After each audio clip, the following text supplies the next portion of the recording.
Alenka Angelova to speak with us. And we are speaking from the Simcoe County Museum. And our land acknowledgement will start us off today. So the Simcoe County acknowledges the land on which we gather today is the traditional territory of the Anishinaabe Nation, which includes the Ojibwe, the Ottawa, and the Potawatomi nations, collectively known as the Three Fires Confederacy. We also recognize the Huron-Wendat, who occupied these lands prior to the middle of the 17th century. We embrace the enduring presence and partnership of the Indigenous peoples of this region, including the Chippewa Tri-Council First Nations, comprised of the Beausoleil First Nation, the Chippewas of Rama, and the Georgina Island First Nation. We would also like to recognize the diverse Métis and Inuit communities within our region. The County of Simcoe is dedicated to honoring our Indigenous history and culture and is committed to learning together to heal and create future prosperity and respect and understanding in all of our communities.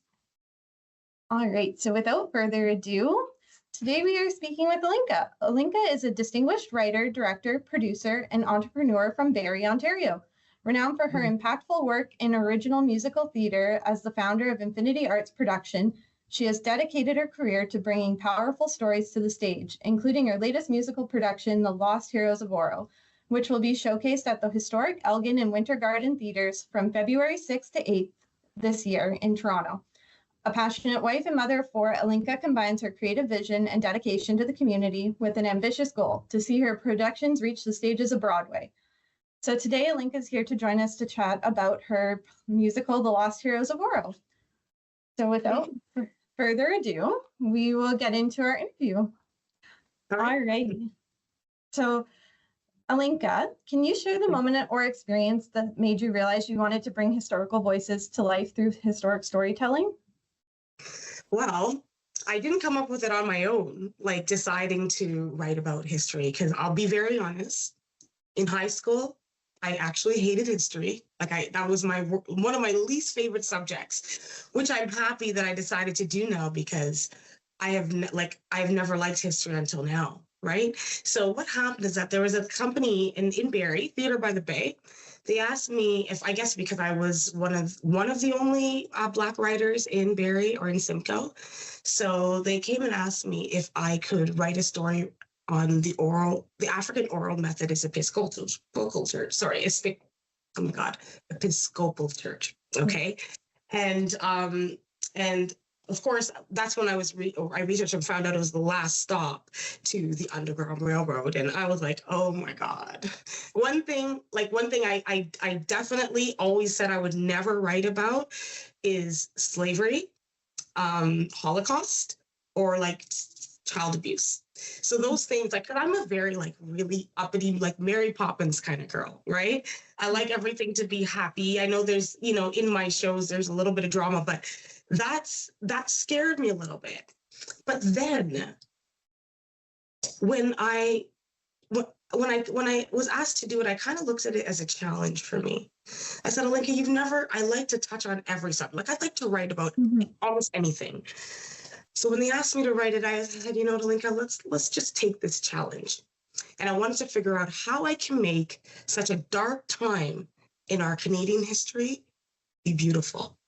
And so that was the only way I could think of it. So really, that's how it started. And I just I started thinking of ways that I could still write it in the nature that I like to write.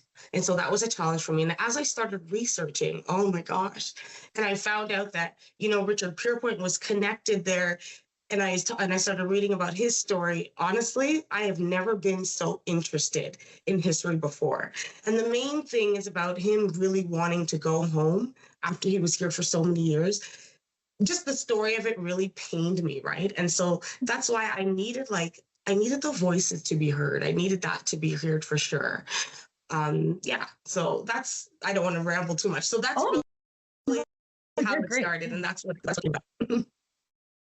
Very nice. And how did your background or personal experiences do you feel influenced you to write The Lost Heroes of Oro?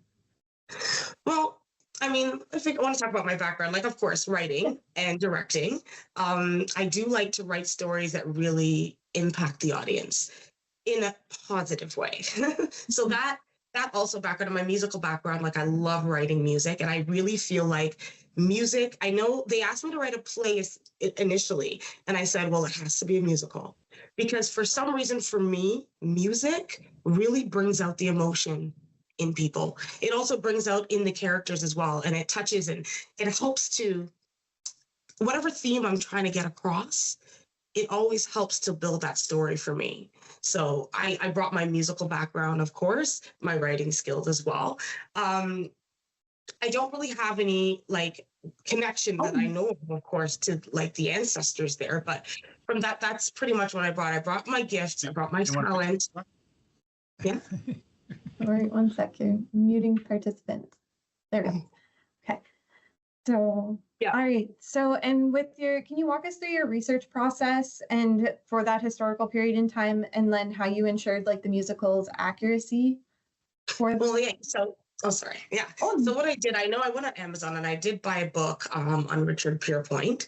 And I also, as I was reading, that's how it came to about him as well, because I was reading about the Oro Church. I noticed that they said that his colored corps, his militiamen, were the ones that helped to build that church, and that you can still see the fingerprints in the walls. That's what and when I saw that, I said, and then I started connecting the two, and I saw that, of course, Richard Pierpoint was very influential in helping communities all across Canada. And also he did travel through the Georgian Bay, and he did also acquire land in the Oro. And that's pretty much how. So I got a lot of my research from the internet, and also from a book that I got based on Richard Pierpoint. Yeah. What book were you reading? Yeah, let me find it. Yeah. I mean, I can look for it. And just a minute.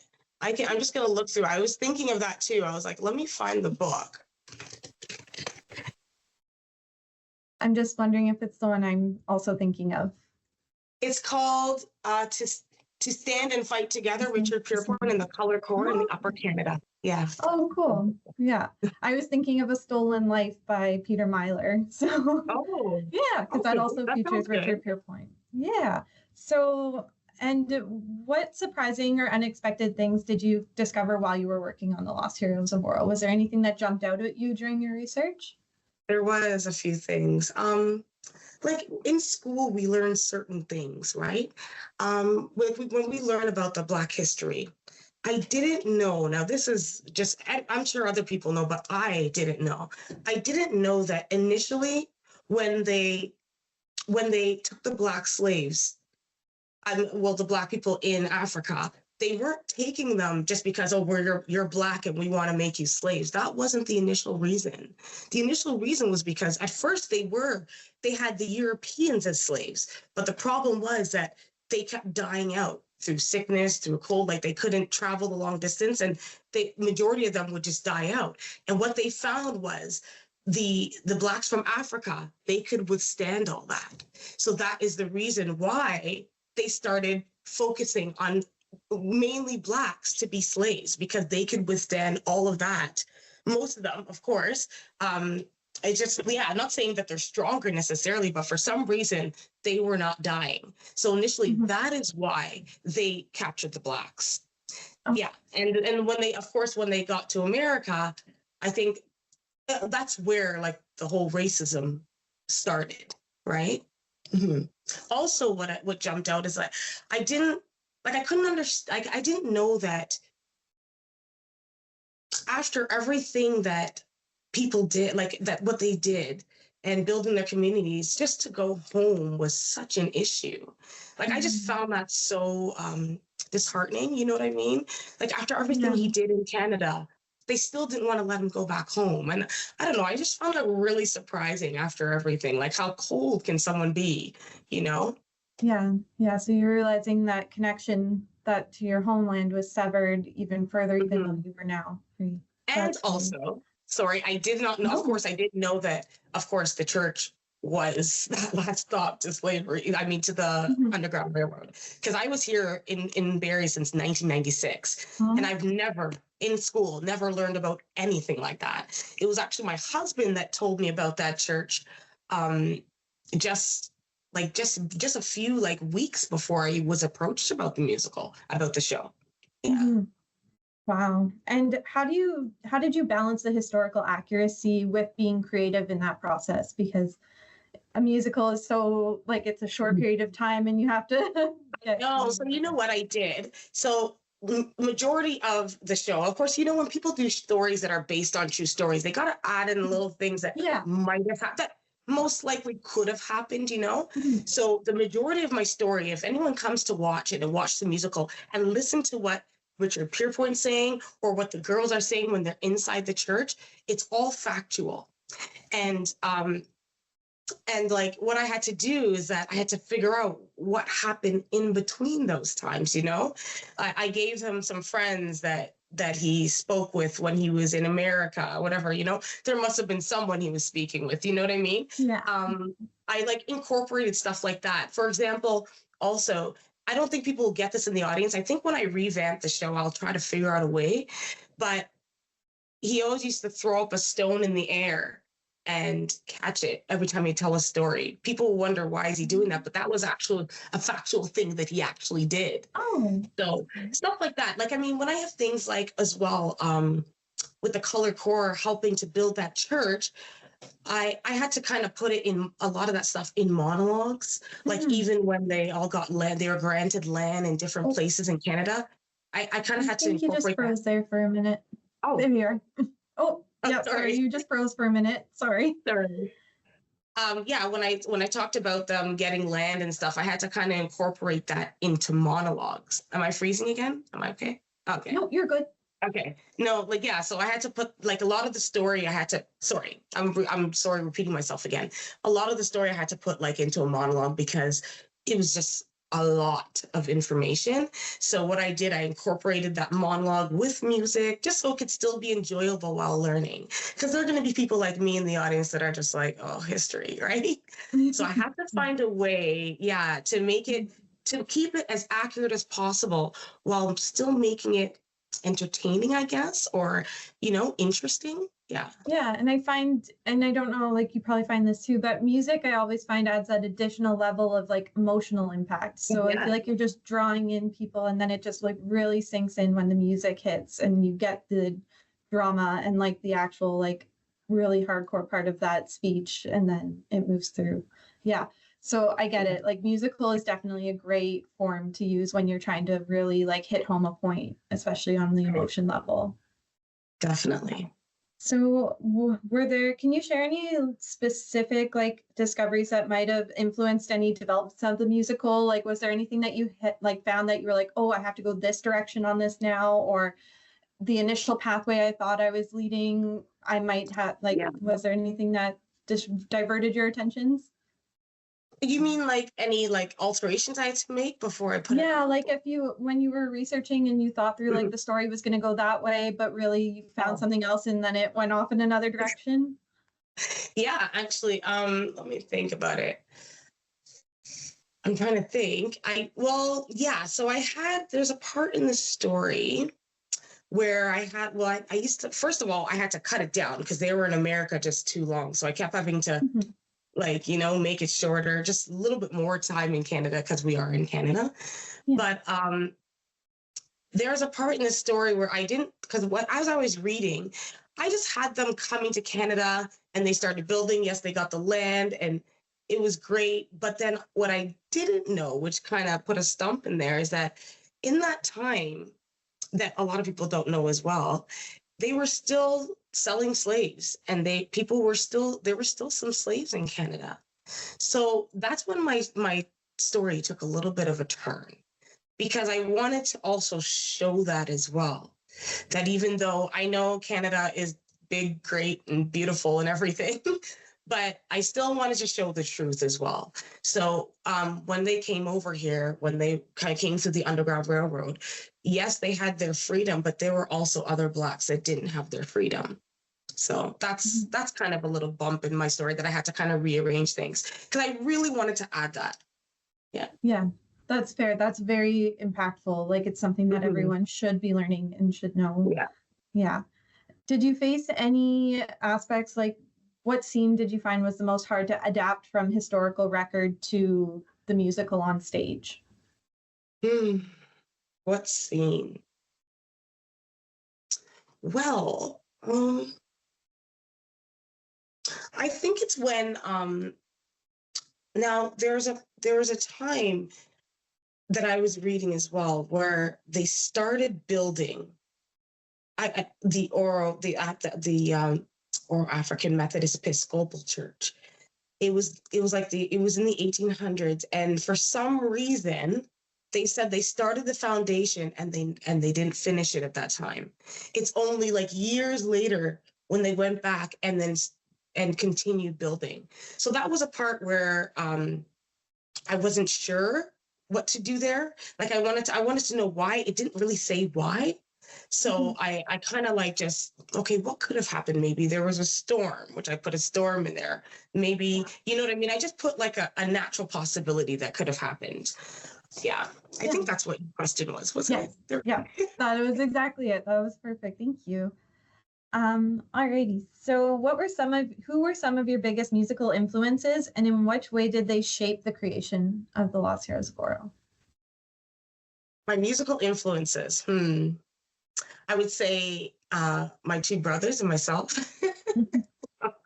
Honestly, like, okay, so when I write my music and I sing my songs to my brother, they are like, I mean, if you were to, have you ever seen the musical, by the way? I've been watching your clips that you post on YouTube. Okay.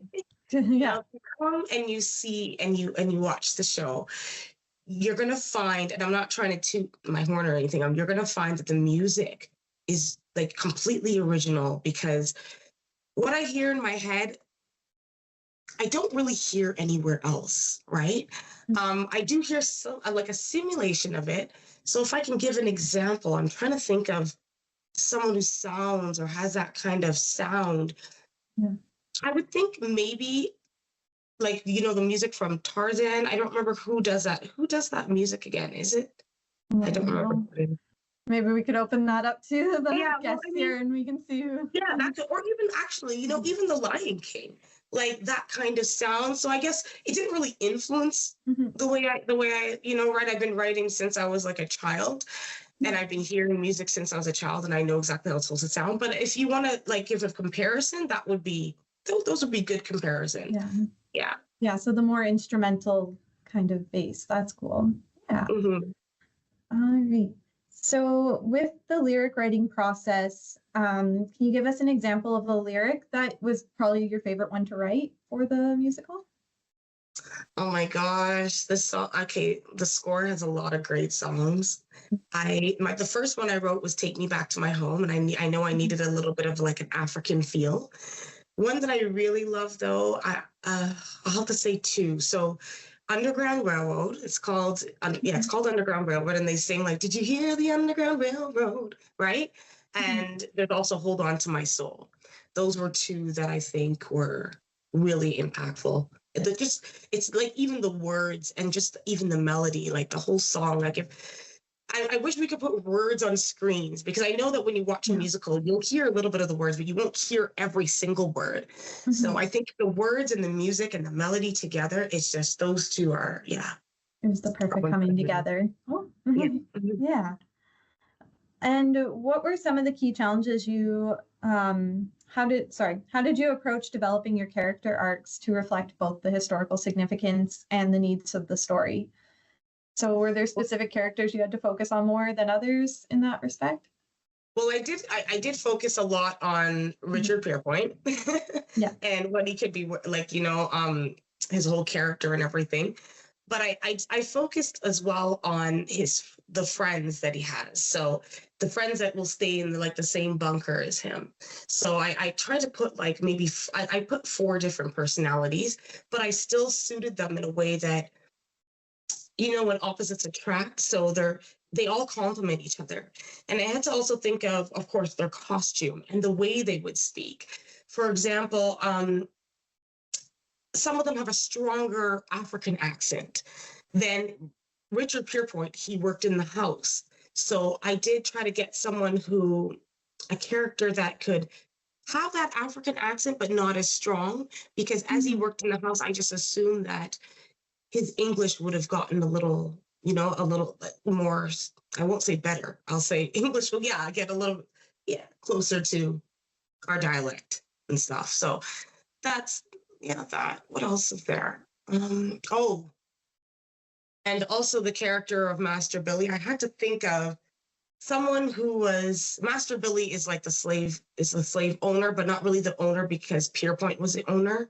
So he worked in the fields kind of thing. Mm-hmm. So I had to like also watch some movies and see what they're like and try to emulate that character all in one, Mm-hmm. That was a task as well. Yeah. Yeah. Do you have I know you probably can't pick favorites because you've like written all about them, but would you have a favorite character that you created for this show? I don't. I love them all. I'm telling you. Yeah, I was about to say that's you probably asking. Yeah, the guy who plays Richard for sure, but also I do like it's Unday and Nyota. I do like those two characters a lot. Yeah. Oh, that's awesome. And can you describe your process with writing the lyrics that would associate with those emotions? Like, was there anything that you were listening to a lot when you were writing that to create that emotion, or no? Mm-hmm. See, when I write my songs, I have to read that scene, whatever that scene is, from the beginning, and I have to play all the characters in my head. So I have to actually be each one of those characters in order to feel like, how's the song going to come out? So I always do this. I say the last line, and then I'll start singing a tune, a kind of sound that would work. The sound first. I never write the lyrics first. I always write the melody first. So I'll say the line again. I'll say whatever that line is just before that, or just a couple lines, and I'll keep doing it until I get a sound. I don't know how that works, but that's how it works with me. And then I'll start singing the melody, just the melody with no words. I'll record the melody with no words. And then after that, do I start writing and putting the words in. And of course, sometimes the melody sometimes changes a little bit depending on the wording. But yeah, and that's how I do. And then I have to keep going. I go over it without any music, just singing it, so much so that I can hear almost every instrument. And I will keep that in mind. And then when I go and meet with my brother, because I don't play an instrument, I'll go meet with my brother and we'll sit down literally for 12 hours for one song. And I will work with him and say, okay, this is how I want this to sound. And he'll get me to sing it over and over again.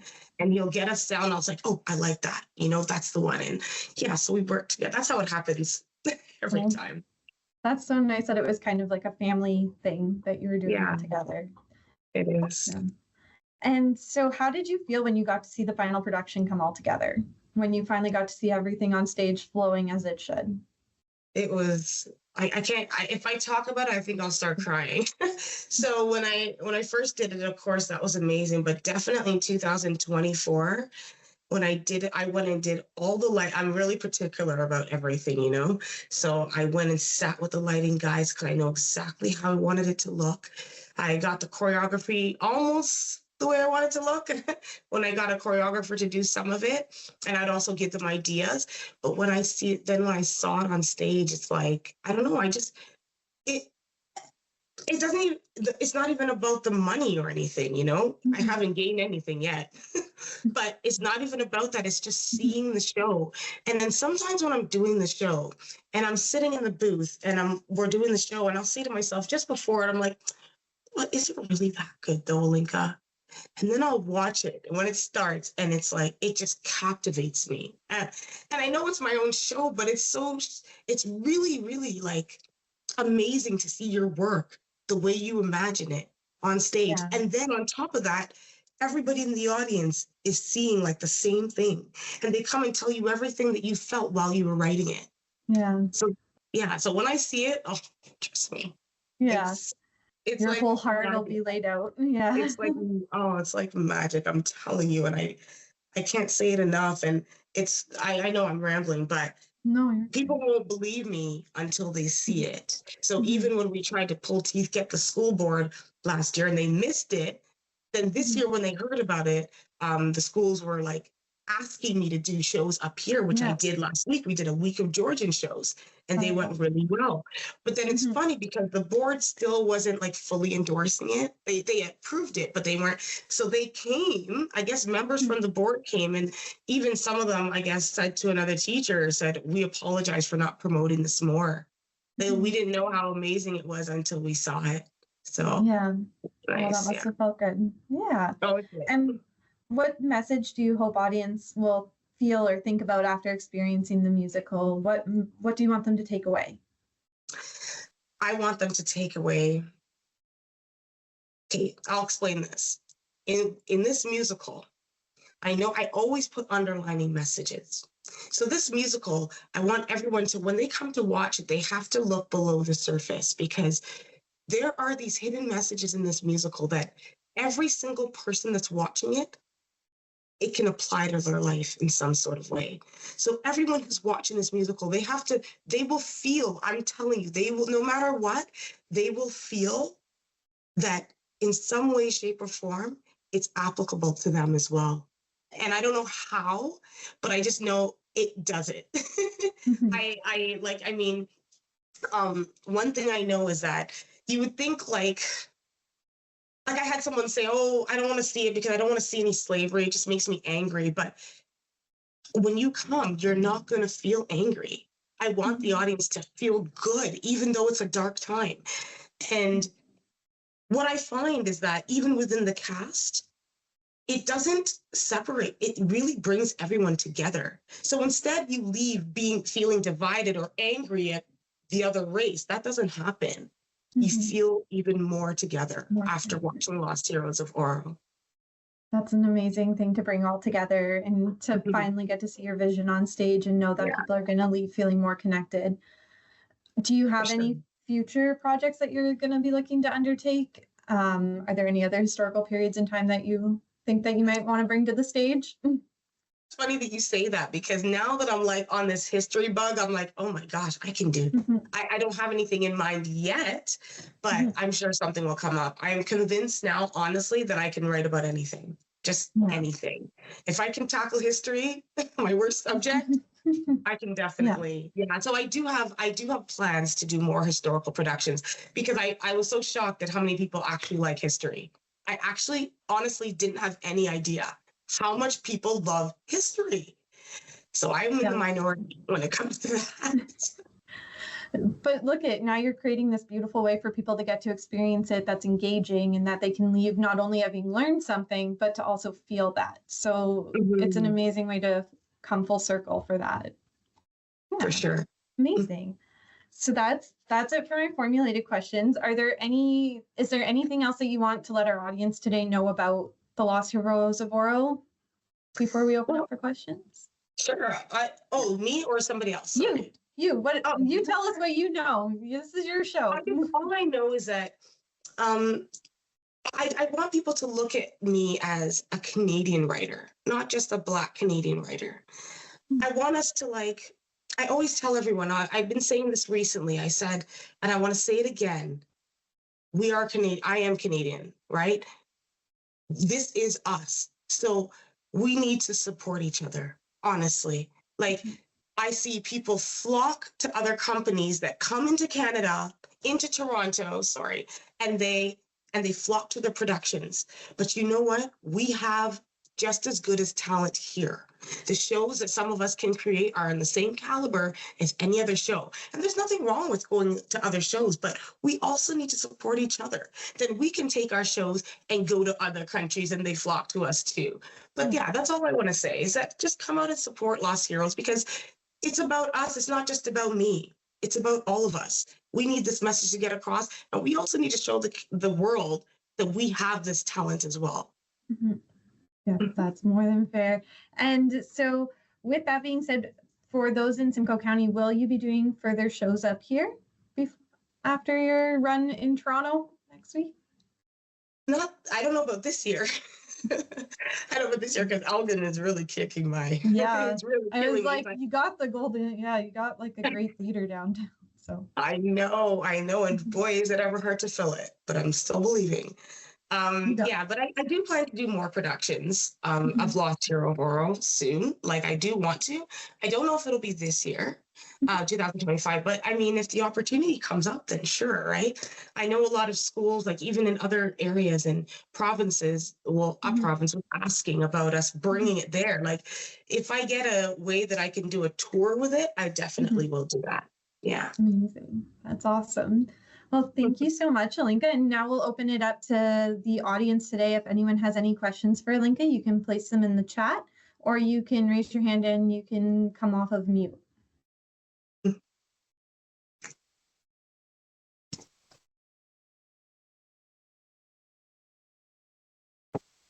Well, we might have been too thorough. I hope I answered all the questions. Yeah, you were great. This is amazing. All right. Well, and we can always forward along any questions as well after. And because this will be getting posted to our virtual lecture series online, Okay. People will be able to view this afterwards as well. Okay. All right. And then were there any other questions?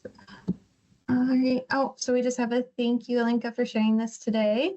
And yes, you can watch more of the links online through YouTube. Okay. And hopefully you get to see it in person too. Hopefully some others get to join you at the Elgin Theater. Yes, that would be nice. All righty. So thank you so much, guys, for having me as well. Thank you so much for joining us today. We really appreciate you coming to speak to us about the Lost Heroes of Oro and all the important work that you're doing in the community through it. So thank you so much. Oh, Kristen said, thank you very much. I'm looking up tickets right now.